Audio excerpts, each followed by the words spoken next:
Bonjour à vous, chers téléspectateurs. Euh, Troisième round sur les armes de la colère de Dieu. Vous êtes nombreux à vouloir comprendre davantage sur ces armes. C'est pour cette raison que le pasteur Ange Bienvenu à l'ONA de l'Église La Vie en Jésus-Christ, que vous connaissez très bien et qui n'est plus à présenter. Bonjour, pasteur. Bonjour, monsieur. Et donc, c'est pour cette raison que j'étais en train de dire que le pasteur va nous faire un petit résumé de ce que nous avions dit la fois dernière pour vous mettre dans le bain, parce qu'aujourd'hui, il va continuer avec les autres armes qu'on n'avait pas pu aborder les 2 derniers dimanches. Pasteur, vous avez la parole. Merci. Je pense que pour gagner un peu du temps, nous sommes sur les armes de sa colère.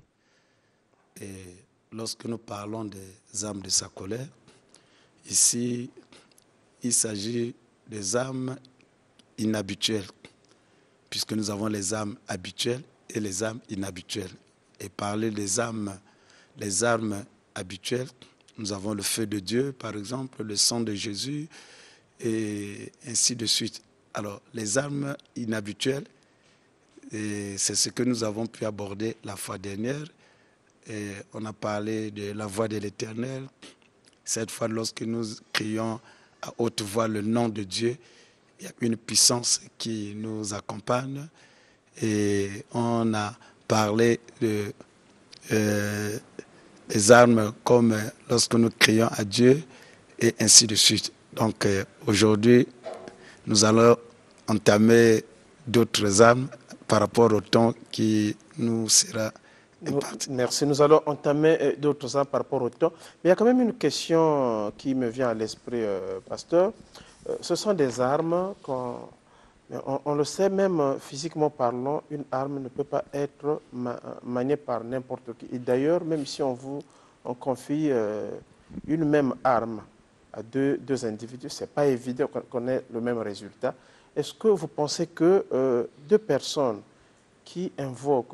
différentes qui invoquent ces armes inhabituelles, c'est déjà inhabituel, vous pensez qu'ils auront forcément le même résultat, ou si ce n'est pas le cas, quelles sont les nuances qui peuvent y avoir? Merci beaucoup. La question est tellement fondamentale. Alors, les armes de Dieu, on nous parle des armes de sa colère. Donc, ce sont les armes qui appartiennent à Dieu. Donc, qui peut les utiliser? Il faut que Dieu marche avec toi. Donc, c'est cette personne qui a reçu Christ dans sa vie comme Seigneur et Sauveur. La Bible dit que quand quelqu'un vient en Christ, cette personne est devenue une nouvelle créature. Donc, étant devenue une nouvelle créature, c'est une nouvelle page qui se crée en toi.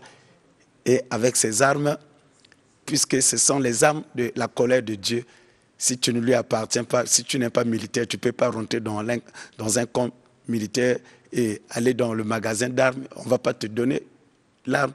Donc, tu dois être militaire, tu dois être soldat de Christ. Donc, si tu n'es pas soldat, qui est soldat de Christ? C'est quelqu'un qui a reçu Christ et qui est devenu son disciple et qui est appelé à accomplir, à aller la mission que Christ lui nous a confiée. Parce que la foi dernière, j'ai dit, lorsque nous venons à Christ, nous sommes non seulement les fils de Dieu, mais nous sommes aussi les soldats de Christ. Christ est venu pour détruire les œuvres du diable. Nous sommes appelés également à détruire ses œuvres. Donc, c'est avec ces armes. Donc, on doit avoir Christ en soi. 2. Monsieur le journaliste, la Bible nous dit dans Jacques chapitre 4, le 7e verset, « Soumettez-vous donc à Dieu, résistez au diable, il fuira loin de vous. » Donc, Jacques qui nous dit de nous soumettre à Dieu. Donc, si le niveau d'obéissance et de la soumission à Dieu, lorsque nous nous soumettons à Dieu, il y a un mystère. La Bible nous dit que lorsque nous nous soumettons à Dieu et lorsque nous obéissons à Dieu, Christ s'investit de plus en plus en nous. Puisque lorsque nous lisons ce verset, il y a la soumission, on se soumettant à Dieu et nous allons recevoir la grâce de résister au diable et il va fuir de nous. Alors, en se soumettant à Dieu, en se soumettant à sa parole, je vais vous dire une chose, s'il s'agit de faire un peu de mathématiques dans la Bible, C'est-à-dire que celui qui craint Dieu à 5%, le diable le craint aussi à 5%. Celui qui craint Dieu à 90%, le diable le craint également à 90%. Donc si tu marches dans la vie de désordre, si tu es désordonné, tu ne pourrais chercher aucun démon. Parce que c'est lui le père du désordre. Vous allez vous ressembler. Donc, quelqu'un qui peut utiliser ses armes, et pour que ces armes soient efficaces, c'est quelqu'un qui marche dans la crainte de Dieu. C'est cette personne qui se soumet à Dieu. Quelqu'un qui marche en harmonie avec Dieu. En harmonie avec Dieu. Homme de Dieu, si on est tenté de parler des armes inhabituelles, c'est vrai qu'on sait très bien que c'est connu de tout le monde. Voilà, vous n'avez pas à lutter contre la chair et le sang, vous avez à lutter contre les dominations, contre les principautés. Et après, on nous détaille un peu de toutes les armes dont nous devrons nous vêtir. Mais si ces armes sont inhabituelles, il y a quelques-unes, parce que cela relève de, je dirais, de la révélation, relève de quelque chose, d'une particularité. C'est pour cette raison, j'aimerais plutôt que vous puissiez continuer s'il y a d'autres armes que le Seigneur, qu'on peut utiliser des armes de sa colère. Comme cela, ça va donner à ce que les uns et les autres comprennent cette révélation que le Seigneur a mis en vous. Merci beaucoup. Alors, si avec cet élan de continuer avec les autres armes, nous avons la confusion et la honte. Lorsque nous parlons de la confusion et la honte, c'est l'une des armes les plus efficaces également. Nous sommes dans Jérémie chapitre 20, le 11e verset. Chacun de nous va lire ça chez soi. Alors, Jérémie qui nous annonce, avec cette arme appelée la confusion et la honte, nous voyons par exemple dans le livre d'Esther, Aman qui a comploté contre le peuple juif, et Aman qui a comploté contre Esther, Aman qui a comploté contre Mardoché. Qu'est-ce qui s'est passé? Et l'arme appelée la confusion et la honte avait foudroyé Aman. Parce que dans cette arme, le piège que l'ennemi vous tend, et il va retomber sur son propre piège. Et tout ce qu'il avait prévu pour que Mardoché soit tué, et qu'est-ce qui s'est passé? Aman lui-même, il avait pris la place de Mardoché. Dans cette arme le plus simplement possible, appelée la confusion et la honte, elle a pour objectif que de conduire l'ennemi de tomber dans son propre piège qu'il a eu à vous tendre. Alors, avec cette arme-là également, nous sommes dans Genèse chapitre 11, verset 7. Cette arme également met les ennemis en contradiction entre eux. Écoute, nous devons aller faire du mal à M. Tesca. Ils arrivent, au lieu de donner une conclusion, au lieu de s'unir par rapport à la prise de la décision, et chacun se retire pour dire que non, non, non, si c'est pour lui, je ne veux plus continuer avec ce groupe. Donc cette arme a pour objectif de mettre en contradiction avec l'ennemi qui veut vous attaquer, ainsi de suite. Alors, comment prier avec cette arme? Et la prière est que, Seigneur, que tous mes ennemis soient couverts de honte et de confusion au nom de Jésus-Christ Nazareth. Le plus simplement possible. Le plus simplement possible.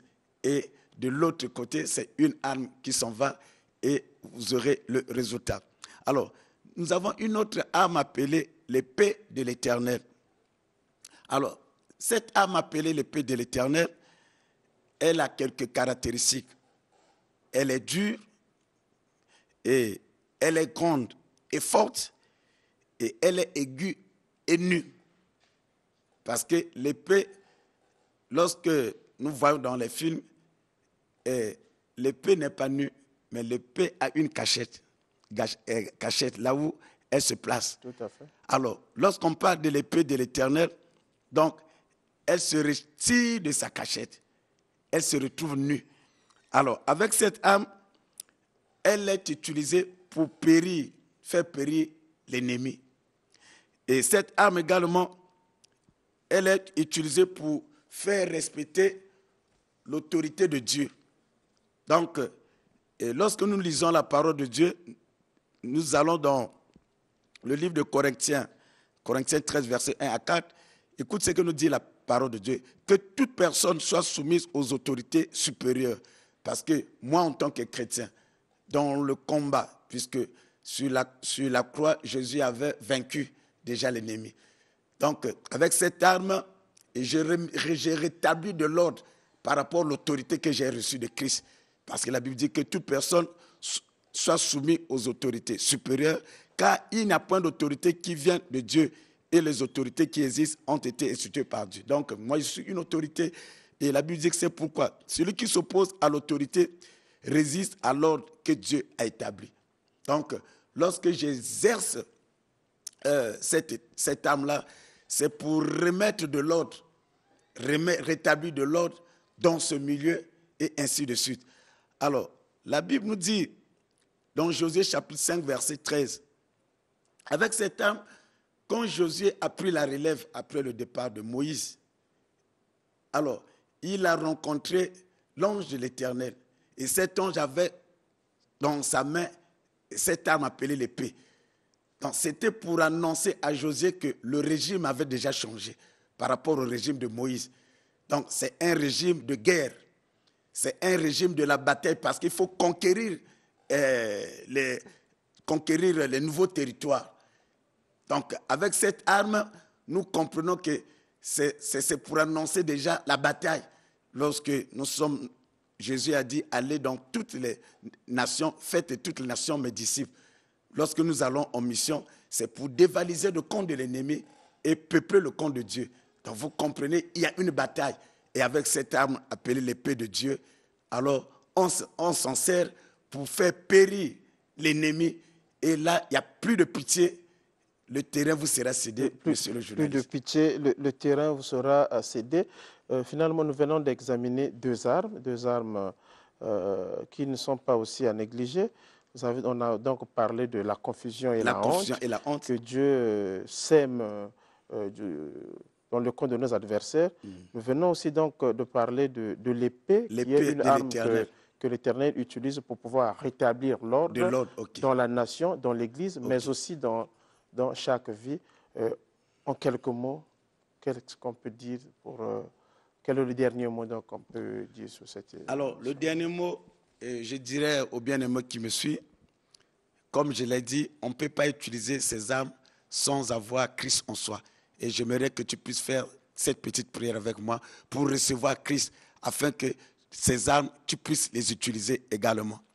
Alors, dis avec moi, Seigneur Jésus, ce matin, je te reçois comme Seigneur et Sauveur personnel. Et j'abandonne les anciens maîtres que j'ai eu à servir. Je m'attache à toi dans le nom de Jésus-Christ. Dites avec moi Amen. Donc, en recevant Christ déjà, sachez-le que vous avez la possibilité déjà d'utiliser ces armes.